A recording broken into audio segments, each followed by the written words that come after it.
Hello বন্ধুরা, exam news in Bengali চ্যানেলের পক্ষ থেকে তোমাদের সকলকে জানাই স্বাগত। তো আজকের ভিডিওতে আমরা দেখব WBPSC ক্লার্কশিপের 29 নম্বর জিকের সেট। আর আরও একবার বলে রাখি, আমার এই ভিডিও করার প্রধান উদ্দেশ্য শুধুমাত্র এমসিকিউ টাইপের প্রশ্ন আর উত্তর বলা নয়, প্রতিটি প্রশ্নের পিছনে যে এক্সট্রা ফ্যাক্ট হয় সেগুলো আলোচনা করা এবং প্রতিটি অপশন নিয়ে আলোচনা করা। তো ভিডিওটা তোমরা প্রথম থেকে শেষ পর্যন্ত দেখো। আর তোমাদের কাছে একটা রিকোয়েস্ট করব যে ভিডিওটিকে যতটা সম্ভব বন্ধুদের কাছে শেয়ার করে দাও এবং চ্যানেলে যদি নতুন হয়ে থাকো সাবস্ক্রাইব করে দিয়ে সাপোর্ট করো। তো প্রথম প্রশ্নটা দেখো, ড্রিমস ফ্রম মাই ফাদার গ্রন্থটির রচয়িতা কি? Nelson Mandela, Tony Blair, Barack Obama নাকি ডোনাল্ড ট্রাম্প? তো এটার সঠিক উত্তর হবে Barack Obama, option C. Option C এখানে সঠিক উত্তর, অপশন সি। এরপরে দেখো দুইয়ের দাগেরটা, হিকত কোথাকার লোকনৃত্য? উত্তরাখণ্ড, জম্মু কাশ্মীর, হিমাচল প্রদেশ নাকি গুজরাট? তো এখানে যে সঠিক উত্তর হবে সেটা তো হবে জম্মু কাশ্মীর, অপশন বি। এবার এই জম্মু কাশ্মীরের এই হেকত বা হেকত এটা ছাড়াও আরও কিছু লোকনৃত্য আছে। তো সেগুলি হচ্ছে রাউফ, কুট ডান্ডি, দুম হাল, এগুলি সব হচ্ছে জম্মু কাশ্মীরের। এবার দেখো অপশন এতে আসো, উত্তরাখণ্ডের লোকনৃত্যগুলি হচ্ছে জোরা, বাজরি, ছাপেলি, ছলিয়া ইত্যাদি।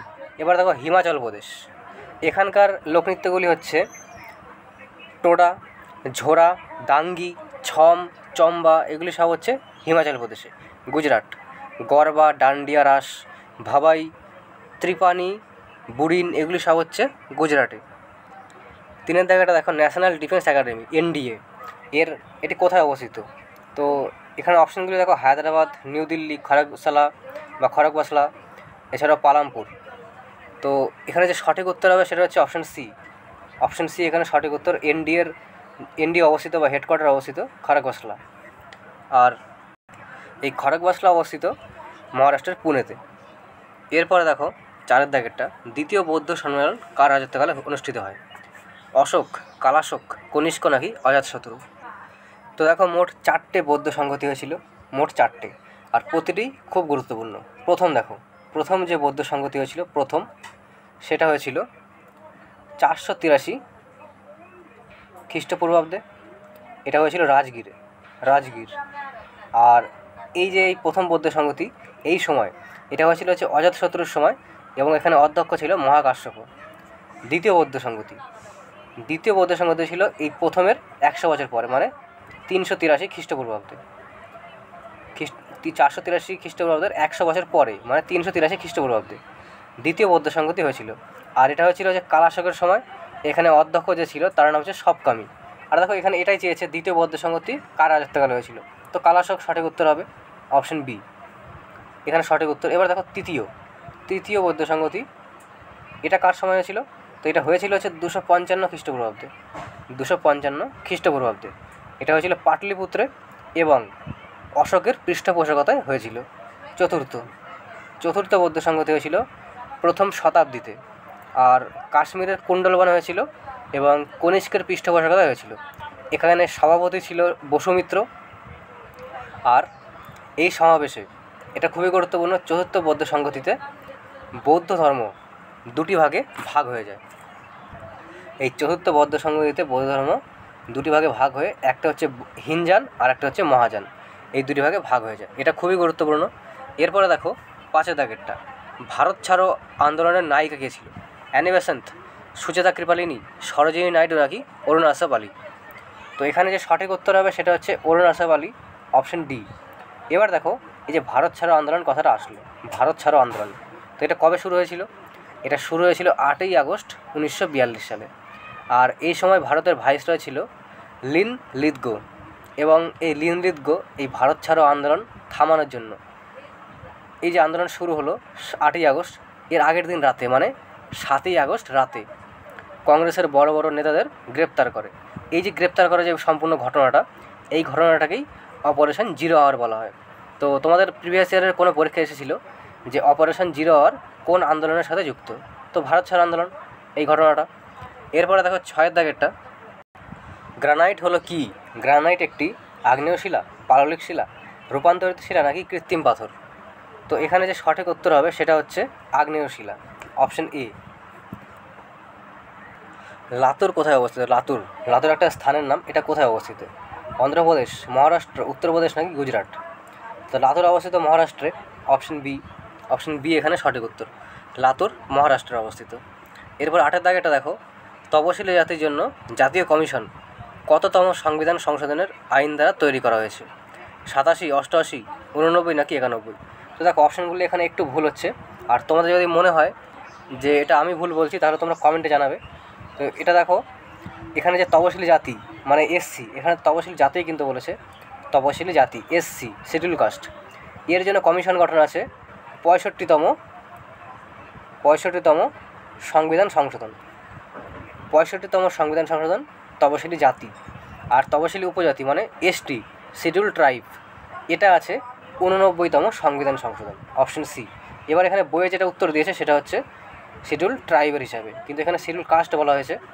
আর তাহলে এই দুটো একবার ক্লিয়ার করে নাও, শিডিউল কাস্ট হচ্ছে 65তম সংবিধান সংশোধন, শিডিউল ট্রাইব 89তম সংবিধান সংশোধন। আর দেখো 91টা খুব গুরুত্বপূর্ণ, এখানে কি আছে? এখানে আছে মন্ত্রী পরিষদের লোকসভার মোট সিটের 15%-এর বেশি সিট থাকবে না। তো এটা আছে 91তম সংবিধান সংশোধন। এরপরে 9 দাগেটা দেখো, পশ্চিমবঙ্গের বিধানসভায় মোট সদস্যের কত শতাংশ উপস্থিত থাকলে কোরাম হয়? তো দেখো আমরা সম্পূর্ণ কোরাম নিয়ে আলোচনা করব। কোরাম জিনিসটা কি? দেখো কোরামের উল্লেখ আছে আমাদের সংবিধানের 100তম আর্টিকেলে, কোরামের উল্লেখ আছে 100তম আর্টিকেলে। আর কোরাম বা গণপূর্তি হওয়ার জন্য ন্যূনতম 10% বা 1/10 ভাগ সদস্যকে উপস্থিত থাকতে হয়। আর এর অভাব হলে লোকসভা অধ্যক্ষ মানে যে এই 1/10 অংশ বা 10% বা 1/10 অংশ মোট সদস্যের, এরা যদি উপস্থিত না থাকে তাহলে লোকসভার অধ্যক্ষ এই লোকসভা যে কার্য সেটা বন্ধ রাখতে পারে। এরপরে দেখো, তাহলে এখানে সঠিক উত্তর কী হলো? 1/10 মানে অপশন এ সঠিক উত্তর। এরপরে 10 দাগেরটা, মানুষের চোখের জন্য স্বতন্ত্র দৃষ্টির সর্বনিম্ন দূরত্ব কত? 25, 30, 75 নাকি 125? তো সর্বনিম্ন দূরত্ব যেটা আছে সেটা হচ্ছে 25 সেমি, অপশন এ এখানে সঠিক উত্তর। এরপরে দেখো 11 দাগেরটা, হিটারের কয়েল কী দিয়ে তৈরি? নাইক্রোম, আয়রন, ট্যাংস্টেন নাকি তামা? তো এটা খুবই সহজ প্রশ্ন, এটা তোমাদের কমেন্টে বলবে এই উত্তরটা, এটা তোমাদের জন্য থাকলো। এরপরে দেখো 12 দাগেরটা, 1 টাকার নোটে কার স্বাক্ষর থাকে? আরবিআইয়ের গভর্নর, আরবিআইয়ের ডেপুটি গভর্নর, কেন্দ্রীয় অর্থমন্ত্রী নাকি কেন্দ্রীয় অর্থ সচিব? তো এখানে সঠিক উত্তর যেটা হবে সেটা হচ্ছে অর্থ সচিব, অপশন ডি। শুধুমাত্র 1 টাকার নোটে থাকে অর্থ সচিবের স্বাক্ষর, আর বাকি যত নোট আছে সেগুলিতে থাকে আরবিআইয়ের গভর্নর। বাকি যত রকমের নোট আছে সেই নোটে থাকে আরবিআইয়ের গভর্নরের স্বাক্ষর, শুধুমাত্র 1 টাকার নোটে থাকে কেন্দ্রীয় অর্থ সচিবের স্বাক্ষর। এরপরে 13 দাগেটা দেখো, কাকে অর্থনীতির জনক বলা হয়? অ্যাডাম স্মিথ, জন মেনার্ড কেইনস, অমর্ত্য সেন নাকি পিসি মহলানবিশ? তো এখানে সঠিক উত্তর যেটা হবে সেটা হচ্ছে অর্থনীতির জনক হচ্ছে অ্যাডাম স্মিথ, অপশন এ সঠিক উত্তর, অ্যাডাম স্মিথ। এরপরে 14 দাগেরটা, মগধের প্রথম রাজধানী কোথায় ছিল? রাজগৃহ, কাশী, পাটলিপুত্র নাকি বৈশালী? তো এখানে যে সঠিক উত্তর হবে সেটা হচ্ছে রাজগৃহ, অপশন এ রাজগৃহ। এবার দেখো এটা তো মগধ, এবার এটা ছাড়াও আরও কিছু গুরুত্বপূর্ণ মহাজনপদ আছে, সেগুলির রাজধানীও তোমাদের জানতে হবে। তো খুব গুরুত্বপূর্ণ কয়েকটা আছে, সেগুলো হচ্ছে গান্ধারের রাজধানী ছিল তক্ষশিলা, মল্ল রাজধানী ছিল কুশীনগর। এরপরে 15 দাগেটা, ভারত মাতা কে প্রকাশ করেছিল? এটা কিন্তু ভারত মাতার চিত্র নয়, শুধুমাত্র ভারত মাতা লেখা আছে। তো ভারত মাতা সোসাইটি এটা যে স্থাপনা করেছিল তার নাম হচ্ছে অজিত সিং, অপশন এ এখানে সঠিক উত্তর, ভারত মাতা সোসাইটি অজিত সিং স্থাপনা করেছিল। তো এটা দেখো ভারত মাতা সোসাইটি হলো। এবার তোমাদের জানতে হবে ভারত মাতার চিত্র এটা কে এঁকেছিল? তো এটা যে এঁকেছিল তার নাম হচ্ছে অবনীন্দ্রনাথ ঠাকুর, এটা হচ্ছে সঠিক উত্তর, অবনীন্দ্রনাথ ঠাকুর। এরপরে 16 দাগেরটা, বিজয় হাজারে ট্রফি কোন খেলার সাথে যুক্ত? ক্রিকেট, হকি, এয়ার রেসিং নাকি বাস্কেটবল? তো এটা যে সঠিক উত্তর হবে সেটা হচ্ছে ক্রিকেট, অপশন এ। এবার এই ক্রিকেটের সাথে যুক্ত আরও কিছু ট্রফির নাম তোমাদের জেনে রাখতে হবে। সেগুলো সিকে নাইডু, দেবদত্ত trophy, Duleep trophy, Ranji trophy, Irani cup, S H cup, এগুলি সব হচ্ছে ক্রিকেট। হকি, হকির সাথে যুক্ত কাপগুলি হচ্ছে major Dhyan Chand cup, Aga Khan cup, Beighton cup, Rangaswamy cup, Indira Gandhi gold cup, এগুলি সব হচ্ছে হকির সাথে যুক্ত। এরপরে 17 দাগেটা দেখো, পুতুল নাচের ইতিকথা। উপন্যাসটা কে লিখেছে? তারাশঙ্কর বন্দ্যোপাধ্যায়, মানিক বন্দ্যোপাধ্যায়, শরদিন্দু বন্দ্যোপাধ্যায় নাকি অন্নদাশঙ্কর রায়? তো এখানে যে সঠিক উত্তর হবে সেটা হচ্ছে মানিক বন্দ্যোপাধ্যায়, মানিক বন্দ্যোপাধ্যায়, অপশন বি। এরপরে দেখো 18 দাগেটা, রবিনসন ক্রুসো চরিত্রটি কে সৃষ্টি করেছিল? তো এটা সৃষ্টি করেছিল Daniel Defoe, Daniel Defoe, option C. Option C এর সঠিক উত্তর। এ সুইটেবল বয় গ্রন্থটির লেখককে? অমিতাভ ঘোষ, বিক্রম সেঠ, সালমান রুশদি নাকি ভিএস নাইপাল? তো এটা যে সঠিক উত্তর হবে সেটা হচ্ছে বিক্রম সেঠ, অপশন বি সঠিক উত্তর, অপশন বি, বিক্রম সেঠ। এরপরে দেখো 20 দাগেটা, প্রথম জ্ঞানপীঠ পুরস্কার কে পেয়েছিল? শিবশঙ্কর পিল্লাই, জি শঙ্কর কুরুপ, তারাশঙ্কর বন্দ্যোপাধ্যায় নাকি আশাপূর্ণা দেবী? দেখো আমরা সম্পূর্ণ জ্ঞানপীঠ পুরস্কারের ইতিহাস নিয়ে আলোচনা করব। তো এবার দেখো জ্ঞানপীঠ পুরস্কার, এটা যে স্থাপনা হয়েছিল, দেওয়া শুরু হয়েছিল 1961 সাল থেকে। 1961 সাল থেকে দেওয়া শুরু হয়েছিল। আর এখানে পুরস্কার হিসাবে বর্তমানে 11 লক্ষ টাকা দেওয়া হয়। পুরস্কার হিসাবে বর্তমানে 11 লক্ষ টাকা দেওয়া হয়। আর প্রথম যে পেয়েছিল, প্রথম, তার নাম হচ্ছে জি শঙ্কর গ্রুপ, জি শঙ্কর বা গোবিন্দ শঙ্কর, গোবিন্দ শঙ্কর কুরুপ প্রথম পেয়েছিল। আর ইনি পেয়েছিল হচ্ছে 1965 সালে। প্রথম পেয়েছিল জি শঙ্কর কুরুপ 1965 সালে। এবার যদি তোমাদের এই প্রশ্ন না আসে, যদি প্রশ্ন আসে যে প্রথম মহিলা কে পেয়েছিল, প্রথম মহিলা, ফার্স্ট ফিমেল, তিনি হলেন আশাপূর্ণা দেবী। আশাপূর্ণা দেবী পেয়েছিলেন, আশাপূর্ণা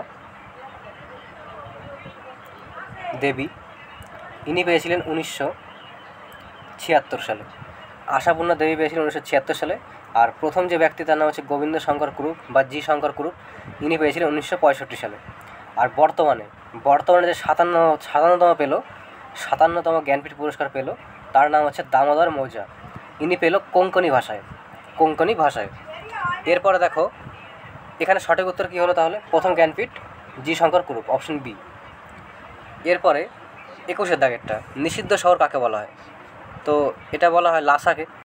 আমরা ছোটো থেকেই পড়ে আসছি, নিষিদ্ধ শহর লাসা, অপশন এ।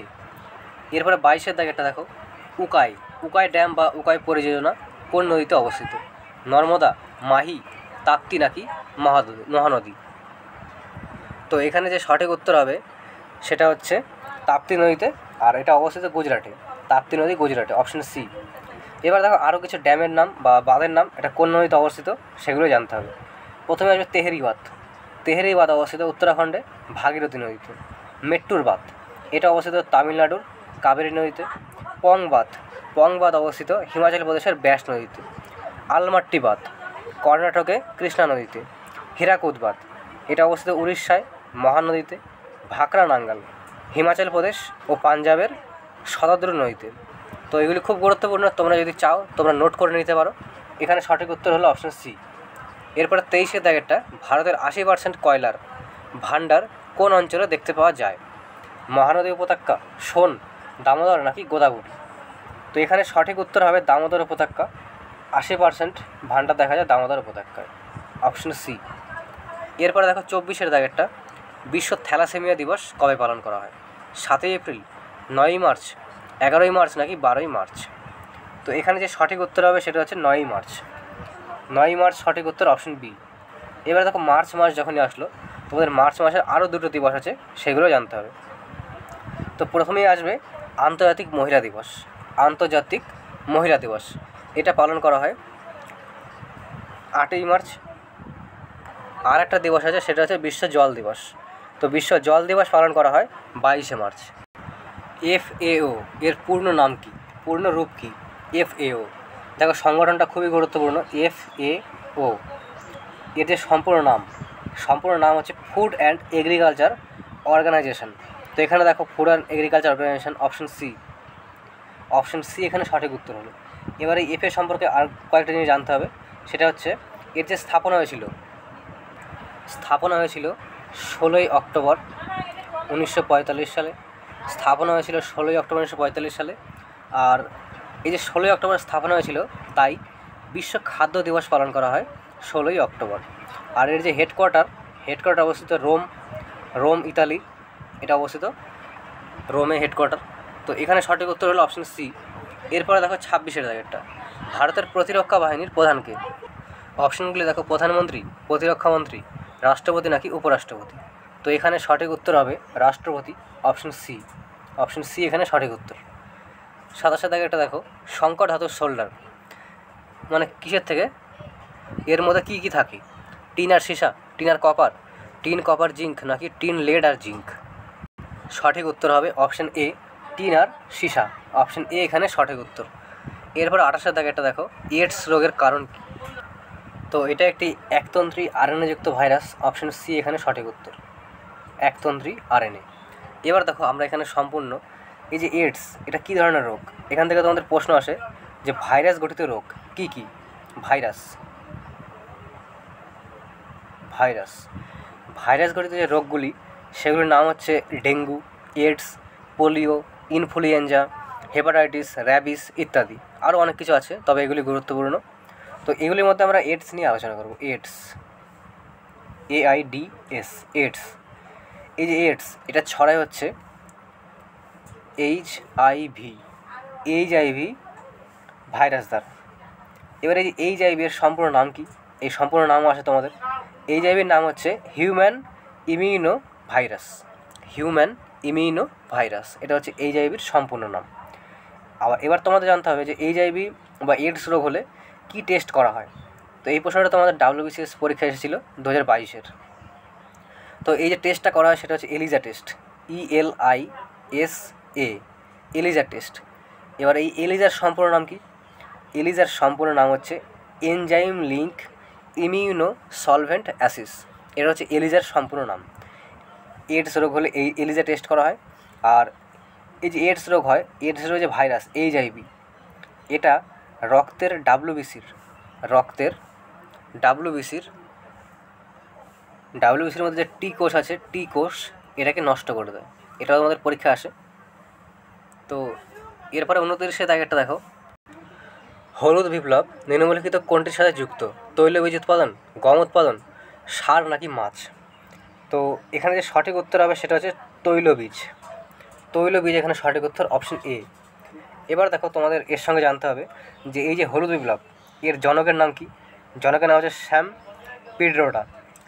পিড্রোটা। ইনি হচ্ছেন হলুদ বিপ্লবের জনক। এবারে যে হলুদ বিপ্লব, এটা ছাড়াও আরও কিছু বিপ্লব বা রেভলিউশন এর নাম তোমাদের জানতে হবে। তো সেগুলো হচ্ছে সবুজ বিপ্লব হচ্ছে গম চাষের সাথে যুক্ত, গম উৎপাদন, এটা হচ্ছে সবুজ বিপ্লবের সাথে যুক্ত, সবুজ। আর এর যে জনক, সবুজ বিপ্লবের জনক, ভারতের হিসাবে দেখলে জনক হচ্ছে MS স্বামীনাথন, এবং বিশ্বের হিসাবে সবুজ বিপ্লবের জনক হচ্ছে নরম্যান বোরলক। শ্বেত বিপ্লব যুক্ত হচ্ছে দুধ উৎপাদনের সাথে, দুধ। আর শ্বেত বিপ্লবের যে জনক তার নাম হচ্ছে ভার্গিস কুরিয়েন। নীল বিপ্লব, এটা হচ্ছে মাছ চাষের সাথে যুক্ত, নীল বিপ্লব মাছ চাষের সাথে যুক্ত। তো এরপরে দেখো, ফাউন্টেন পেন কে আবিষ্কার করেছিল? তো প্রশ্নটা খুবই গুরুত্বপূর্ণ। তোমাদের কলকাতা পুলিশের বিগত বছরের কোনো পরীক্ষায় এসেছিল এই প্রশ্নটা এসেছিল, ফাউন্টেন পেন কে আবিষ্কার করেন? জে টমসন, বুসওয়েল, কে ম্যাকমিলান নাকি লুই ওয়াটারম্যান? তো এখানে সঠিক উত্তর যেটা হবে সেটা হচ্ছে লুইস ই ওয়াটারম্যান, অপশন ডি এখানে সঠিক উত্তর। এরপর 31-এর দাগেরটা, আওয়ামী লীগ কোন দেশের রাজনৈতিক দল? বাংলাদেশ, পাকিস্তান, রাশিয়া নাকি ইসরায়েল? তো এটা যে সঠিক উত্তর হবে সেটা হচ্ছে বাংলাদেশের রাজনৈতিক দল আওয়ামী লীগ, অপশন এ। এরপরে 32-এর দাগেরটা, সাহিত্য একাডেমি পুরস্কার কোন বছর থেকে দেওয়া শুরু হয়? 1952, 54, 57 নাকি 65? তো দেখো, সাহিত্য একাডেমি পুরস্কার আমরা সম্পূর্ণ বিস্তারিত আলোচনা করব। সাহিত্য একাডেমি পুরস্কার মোট 24টি ভাষায় দেওয়া হয়। সাহিত্য একাডেমি পুরস্কার মোট 24টি ভাষায় দেওয়া হয়। এবার দেখো এর মধ্যে থেকে যে প্রশ্নটা গুরুত্বপূর্ণ সেটা হচ্ছে এই 24টি ভাষা কী কী। তো দেখো সম্পূর্ণ তো মনে রাখা আমাদের সম্ভব নয় 24টাই। আমরা কি জানি আমাদের সংবিধানে মোট 22টা ভাষা আছে। মূল সংবিধানে 14টা ভাষা ছিল, বর্তমানে 22টা ভাষা। এই যে 22টা ভাষা এটা তো বটেই, এটা ছাড়াও আরও 2টি ভাষা আছে, সেই 2টি ভাষাতেও দেওয়া হয়। তো এই লাস্টে যে 2টি ভাষা আছে, মানে এই সংবিধানে 22টা ভাষা বাদে যে 2টি ভাষা আছে সেই 2টি ভাষা গুরুত্বপূর্ণ। সেগুলি একটা হচ্ছে ইংরাজি আর একটা হচ্ছে রাজস্থানী। ইংরাজি আর রাজস্থানী। সংবিধানের 22টি ভাষা ছাড়াও ইংরাজি আর রাজস্থানী এই 2টি ভাষায় সাহিত্য একাডেমি পুরস্কার দেওয়া হয়। আর এই যে পুরস্কার, এই পুরস্কারটা স্থাপনা হয়েছিল 12ই মার্চ 1954 সালে। তার মানে কি 1954 সাল থেকে দেওয়া শুরু হয়, অপশন বি। এরপর দেখো 33 দাগেরটা, ইংলিশ চ্যানেল জয়ী প্রথম ভারতীয় কে? মিহির সেন, এসপি সিনহা, অবতার সিং নাকি শঙ্কর কুরুপ? তো এটা সঠিক উত্তর হবে মিহির সেন, অপশন এ, মিহির সেন সঠিক উত্তর। এরপরে 34 দাগেরটা, আরব সাগরের রানী কাকে বলা হয়? গোয়া, মর্মগাঁও, এন্নোর নাকি কোচিন? তো এটা যে সঠিক উত্তর হবে সেটা হবে কোচিন। আরব সাগরের রানী কোচিনকে বলা হয়, অপশন ডি। এরপরে দেখো ভারতের বিসমার্ক কাকে বলা হয়? সুভাষচন্দ্র, বালগঙ্গাধর তিলক, বল্লভভাই প্যাটেল নাকি বিপিনচন্দ্র পাল? তো এটা সঠিক উত্তর হবে বল্লভভাই প্যাটেল, অপশন সি, বল্লভভাই প্যাটেলের সঠিক উত্তর। এরপরে 36 দাগেরটা দেখো, গ্রেট ভিক্টোরিয়া মরুভূমি কোথায় অবস্থিত? এশিয়া, আফ্রিকা, অস্ট্রেলিয়া নাকি আর্জেন্টিনা? তো এটা যে সঠিক উত্তর হবে সেটা হচ্ছে অস্ট্রেলিয়া, অপশন সি। এবার দেখো বিশ্বের মধ্যে আরও কিছু মরুভূমি এবং কোথায় অবস্থিত সেগুলো তোমাদের জেনে রাখতে হবে। তো প্রথমে আসবে থর মরুভূমি, এটা অবস্থিত, আচ্ছা এটা তোমাদের জন্য থাকলো, থর মরুভূমি কোথায় অবস্থিত তোমরা কমেন্টে জানাবে। এছাড়াও দেখো টাকলা মাকান অবস্থিত চীনে, গোবি মরুভূমি অবস্থিত চীন আর মঙ্গোলিয়ার সীমায়, এবং দাস্ত এ লুট মরুভূমি অবস্থিত ইরানে, সাহারা মরুভূমি অবস্থিত আফ্রিকায়, আর বিশ্বের সবথেকে বড় বা গরম এটা হচ্ছে সাহারা। এছাড়াও কালাহারি অবস্থিত আফ্রিকা মহাদ্বীপে। এগুলো জেনে রাখতে হবে। আর তোমরা কমেন্টে কিন্তু অবশ্যই জানাবে থর মরুভূমি কোথায় অবস্থিত। IMF এর হেডকোয়ার্টার কোথায় অবস্থিত? Washington DC, Paris, new York নাকি জেনেভা? তো দেখো শুধুমাত্র IMF নাম আসলেই, শুধু এই IMF নামটা জানলেই তোমাদের হবে না। IMF-এর সাথে তোমাদের জানতে হবে বিশ্ব ব্যাংক। IMF আর হচ্ছে বিশ্ব ব্যাংক, ওয়ার্ল্ড ব্যাংক, এই দুটো নাম একসঙ্গে আসে। কেন আসে? দেখো এই দুটোরই স্থাপনা হয়েছিল ব্রিটেন উডস সম্মেলন দ্বারা 1944 থেকে 45 সালে, 1944 থেকে 45 সালে। আর এই দুটি সংস্থাকে, IMF আর বিশ্ব ব্যাংক, এই দুটি সংস্থাকে যমজ বোনও বলা হয়, টুইন সিস্টার বলা হয়। আর এই দুটোরই হেডকোয়ার্টার অবস্থিত ওয়াশিংটন ডিসি, অপশন এ এখানে সঠিক উত্তর। এবার দেখো তোমাদের যে IMF সম্পর্কে প্রশ্ন এসেছে, তো IMF-এর যে মুদ্রা, IMF এর মুদ্রার নাম কি? মুদ্রার নাম হচ্ছে SDR, স্পেশাল ড্রয়িং রাইট। আর IMF এর 190তম দেশ বা নবীনতম দেশ হচ্ছে এন্ডোরা। এটা গুরুত্বপূর্ণ। তো এরপরে দেখো 38 দাগেরটা, ভারতের প্রথম ডায়াবেটিক রোগীদের জন্য বিমা পরিষেবা লঞ্চ করলো কোন company? Bajaj alliance, LIC, HDFC নাকি টাটা AIA? এটা সঠিক উত্তর হবে Bajaj alliance, option A.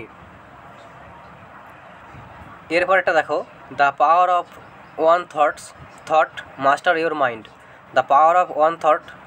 Your mind শিরোনামে বইটা কে লিখেছে? নমিতা থাপার, অর্ধেন্দু গোয়েল, অঙ্কিতা রায়না নাকি BK শিবানী? তো এটা সঠিক উত্তর হবে BK Shivani, option D, BK Shivani. এরপরে 40 দাগেরটা, 22তম দুবাই ওপেন চেস টুর্নামেন্ট জিতলো ভারতের কোন দাবা খেলোয়াড়? গুগেশ, অরবিন্দু চিদাম্বরম, আর প্রজ্ঞানন্দ নাকি কেউই নয়?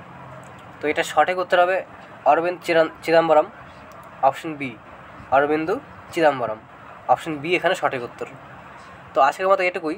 আর ভিডিওর ব্যাকগ্রাউন্ডের সাউন্ডের জন্য তোমাদের কাছে খুবই দুঃখিত, এবং ভিডিও শেষে তোমাদের একটা রিকোয়েস্ট করব যে ভিডিওটিকে যতটা সম্ভব বন্ধুদের কাছে শেয়ার করে দাও, এবং চ্যানেলে যদি নতুন হয়ে থাকো সাবস্ক্রাইব করে দিয়ে সাপোর্ট করো।